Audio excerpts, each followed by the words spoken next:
broke the button off my pants. That's a great way to start a YouTube episode, isn't it?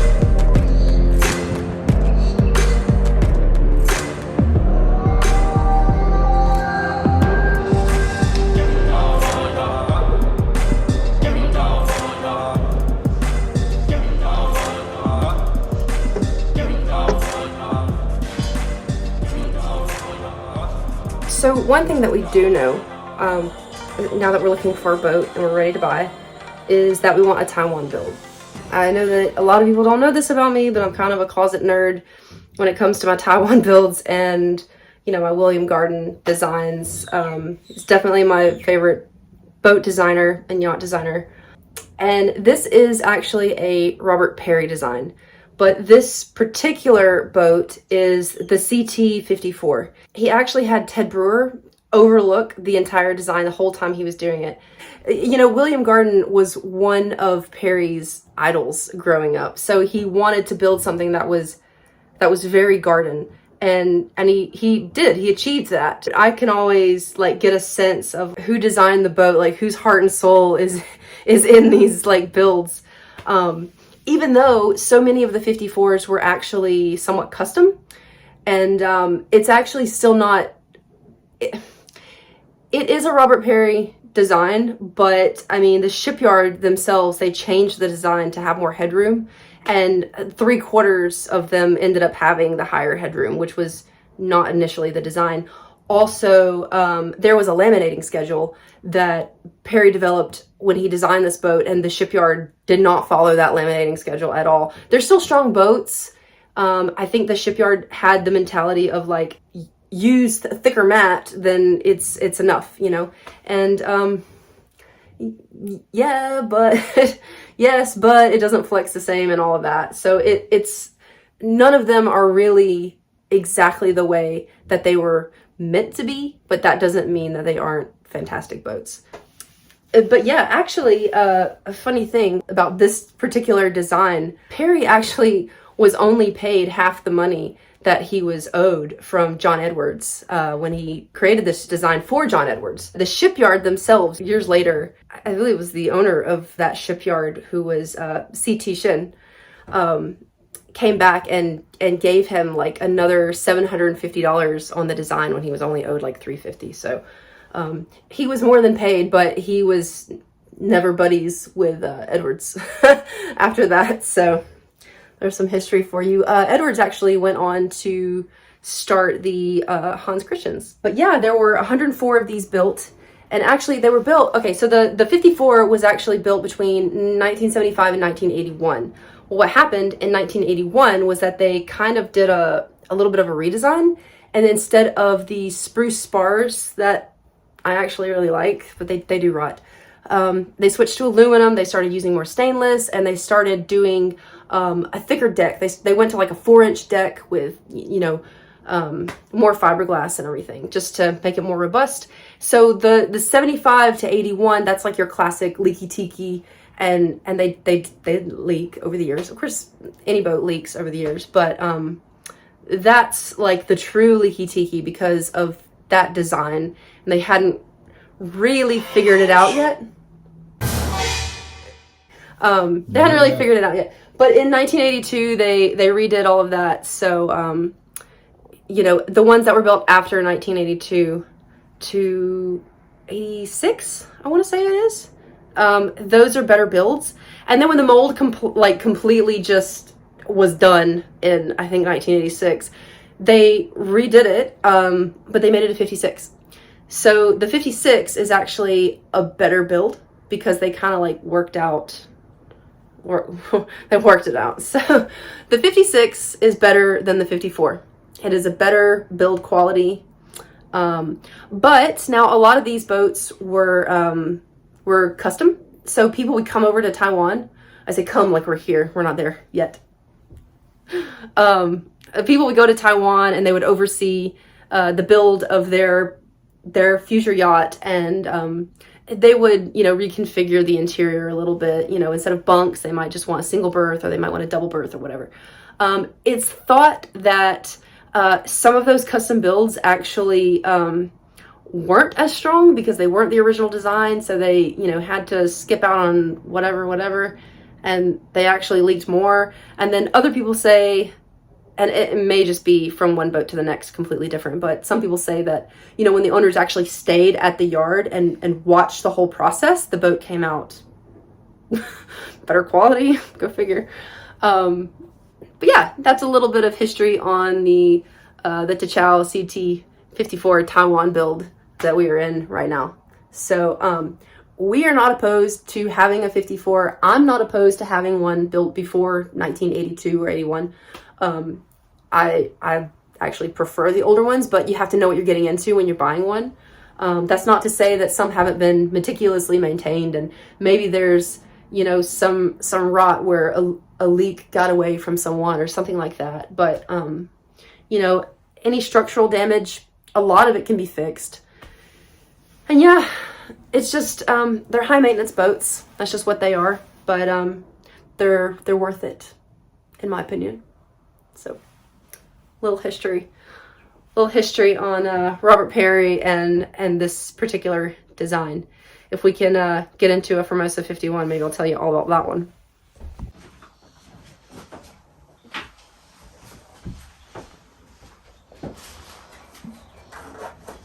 It's got a tub. It has a tub. If you want to have a sit-down bubble bath, you can. Oh, nice. Watch out, there's a hole. Oh, yeah.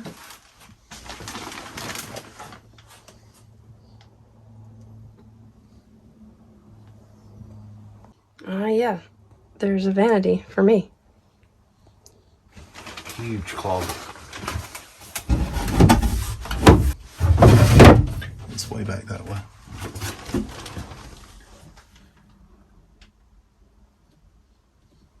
It's like a 5-year-old could live in there. A 5-year-old? I'm not putting any 5-year-olds in there. I would. No! Don't say that.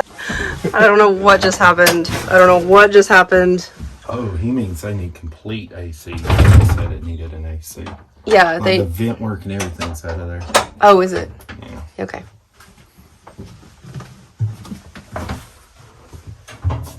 New mattress, he said. This isn't the same galley off the other boat. The other boat had counter space all the way around. Yeah, the other boat's a 56, so they're configured a little different. Yeah, that's nice. Filtration system. I do like this. What do you say? This would straight up work as this cabin would straight up work. A cabin for what? People to stay. Like, Yeah. This is comfortable. I'm 6'2" and look, I'm stretched. Yeah, but not 2 people. Come here.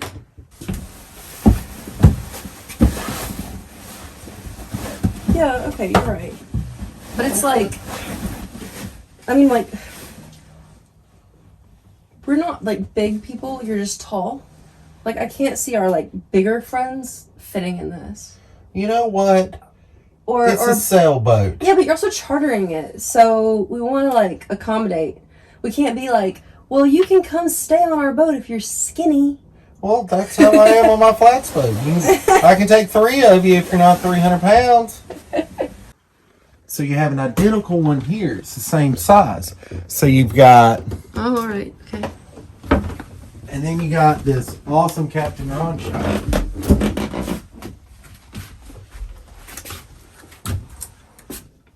Yeah. Shower. And then the hole we had Christian in. Okay, but the head. We're in the head. Oh, here. Okay. And a sink? Oh, it's all there. Oh, all right. Okay. Yeah, and it's access from that cabin and this cabin. This one you walk into the shower. Yeah. This one you walk into the... I see. We do have to give the boat a little bit of a break because, you know, it is in the middle of like a major refit. So there's stuff everywhere. Things are dirty. You know, it's not really in a presentable condition, and we knew that before we came. So, but yeah, you know, you have to be able to look past that. This is actually pretty cool right here. I just did. Yep. But, you know, anytime you're looking at a boat like this, always look for, you know, water damage.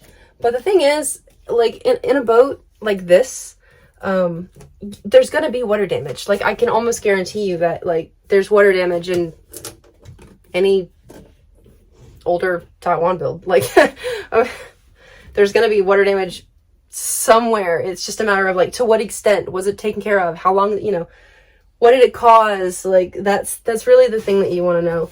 And if it's just in the veneer, like if I was going to buy this boat, I would remove this veneer first, and I would see how deep this goes. And I wouldn't let this spook me, because look, you can actually see right here. This, I mean, I didn't even do that. This is like already like this. This is just the veneer. And you can see that this wood underneath, I mean, I don't know, there's like another layer there. But yeah, you need to, you know, look at it like that, and don't look at the veneer and say, oh, it's got water damage everywhere. You know, yeah, the veneer may have damage, and what's under the veneer may be completely fine, but that's stuff that you want to find out. When you start to see rot, that's a red flag, but it isn't necessarily something that you can't fix. You can definitely fix stuff like that. I can walk everywhere in this boat. I have plenty of room. I'm 6'2", 200 something pounds, woman. I have room in this boat. Yeah, I don't in the 51 Formosas. That's not true. That is true. Same thing with the island traders or whatever they're called. They're tight. No, the Anderson's boat. The Vagabond. Yeah. That's a Vagabond 42. That's completely different. They are all like, how much crap can we fit in the volume? Not just let the volume be volume so you can breathe. I think a good use of space is important, especially in a boat where you're paying for dockage by the foot.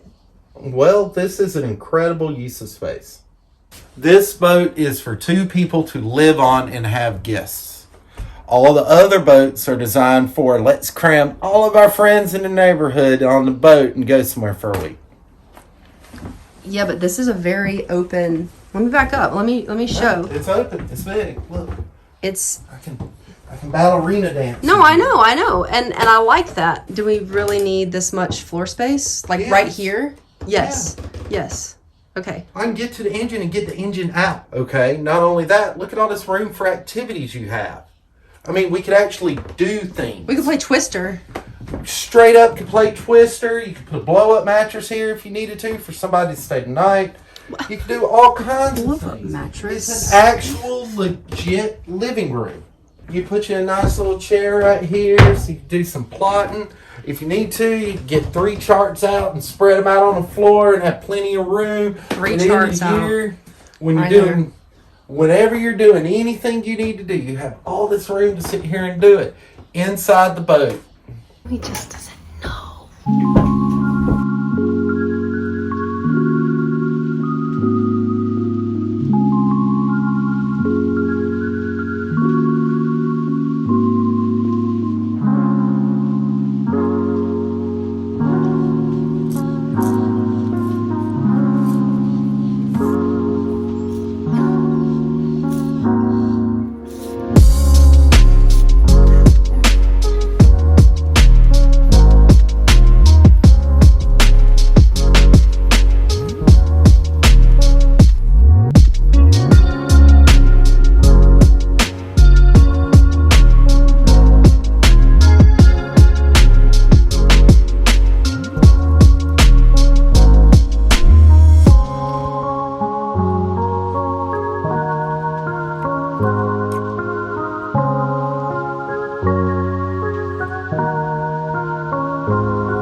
One thing that is really common on the CT54 is that people get leaky rudders, and there are some solutions. I've heard of people like drilling holes and like filling it with, you know, styrofoam or something, but I don't know. I've never witnessed anything like that firsthand. So, and they don't all have leaky rotors anyway, just, you know, it happens.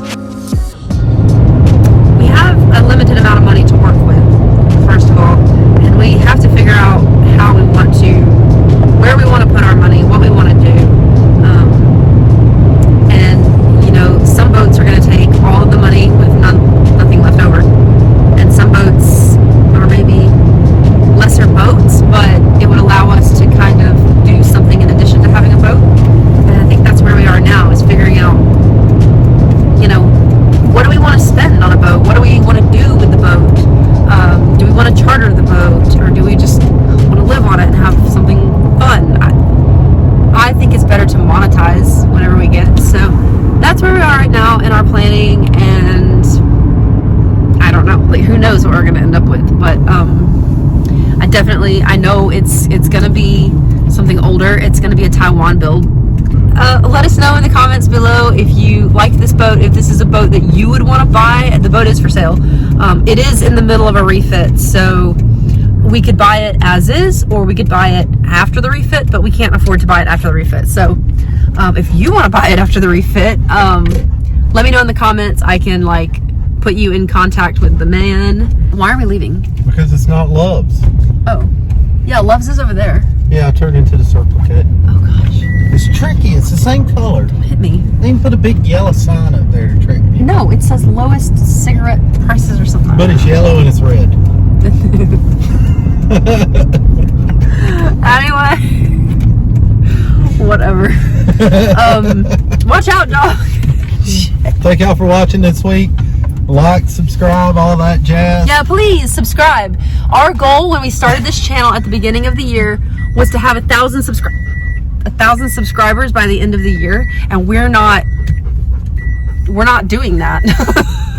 we're not on track, you guys. So please share this video and let us know. Quit with the seatbelts.